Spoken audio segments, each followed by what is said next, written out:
Hi guys, so this video is going to be talking about iliotibial band pain, now also referred to as runner's knee. It's a very common source of lateral knee pain, so pain on the outside of the knee, perhaps one of the most common running injuries that we see, and also very frustrating injury, particularly if we don't manage it well. So hopefully this video can give you a really good overview and a really good insight to how you can help manage this going forward and get back into your running plan safely. So we're going to have a look at an overview.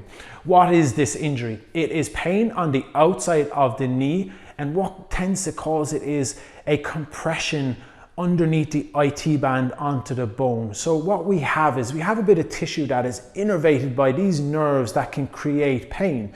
And when these nerves get oversensitized, we experience pain. Often we will see when runners increase in one particular long run. So let's say you're used to running a particular distance of 10 kilometers and then you decide, okay, well, I'm going to go and run 18 kilometers. That is a significant increase in distance.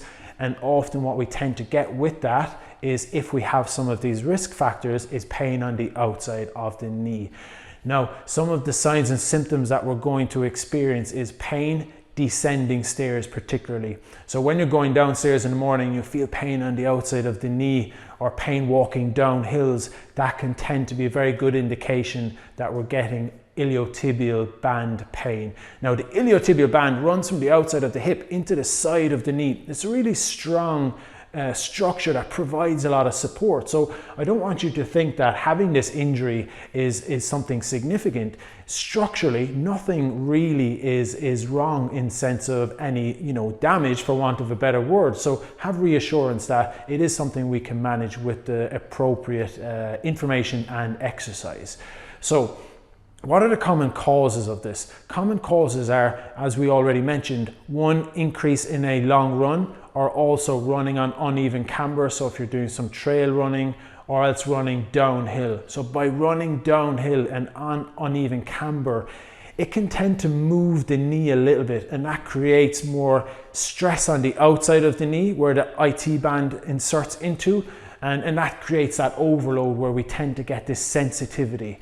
So number one thing we want to do when it comes to treatment and management is make sure that we reduce our running. We need to calm the area down.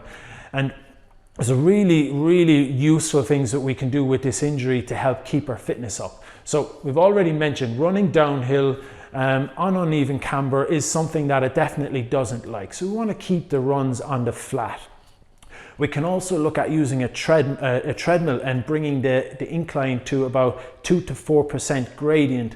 What that does by going up a slight hill is it reduces the amount of force going through the knee, and also reduces that stress on the outside of the knee. So again, it's a very effective way of keeping our cardiovascular fitness up. However, we must be aware, if we're running uphill, we're going to be loading the calf and the Achilles quite a lot. So often I find just walking fast is a very effective way to maintain some of that fitness. Now, other things we need to do for treatment and management, and what we commonly see, is we often see what we call a peak adduction angle. So have you ever seen those videos where a runner is hitting the ground and they have this bit of knocked knee position where the knee drives across the body? What that does is it creates that tension on the outside of the knee. So we need to address these biomechanics, if you like, within our runners. And again, we do see this a lot in female runners. So by bringing your stride width a little bit wider, not having a really narrow stride, that can help reduce the symptoms in the knee. We want to stop running downhill or on uneven camber, run on the flat. Consider adding a gradient for fast-paced walking, and then make sure you're strengthening the quads. So the quadriceps are very key when it comes to knee health, and something we often tend to neglect. So by strengthening the quads, which we're going to show you guys after, and strengthening around the hip, can give us very good results, along with managing your training volume and also the terrain that you're training on.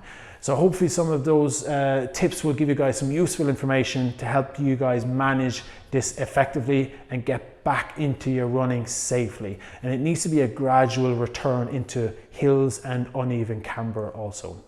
So here we're focusing on exercises for iliotibial band pain. That's pain on the outside of the knee. Now we know that hip abduction strength is essential, and runners who experience these symptoms often have reduced strength in this area. So we're going to do a side lying hip abduction. Katie's lying on her right hand side, resting the hand or the head on the hand. And now Katie, I'm going to get you to roll the top hip forward, straighten that top leg, bring the heel back towards me.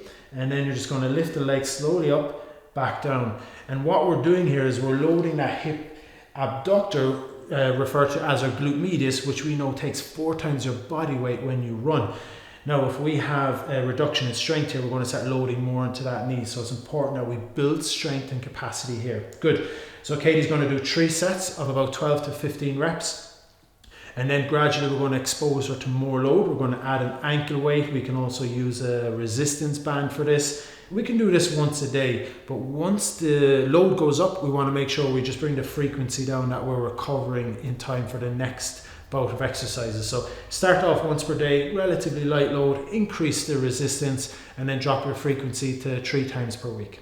So this exercise is called a fire hydrant. The purpose of this exercise is to improve proximal hip control. So improve control around the hip. So when you're running, we often find an increase in what we refer to as knee valgus and hip adduction. That creates increased strain on the ITB on the outside of the knee. So getting Katie to stand on her left leg, band around the knees. We're then going to bring that right knee out to the side, Katie, and back down.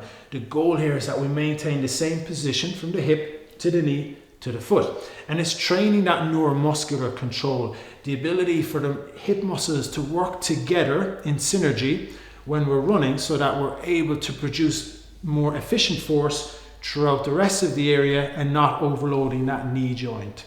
It's a great exercise, guys. We're going to, again, do about 10 to 12 reps. Increase the resistance as you feel like you're getting stronger. Well done, Katie. I'm going to get you to swap to the other side. It's always good, guys, to work both sides, so you're able to kind of get a good comparison to how one side feels to the other.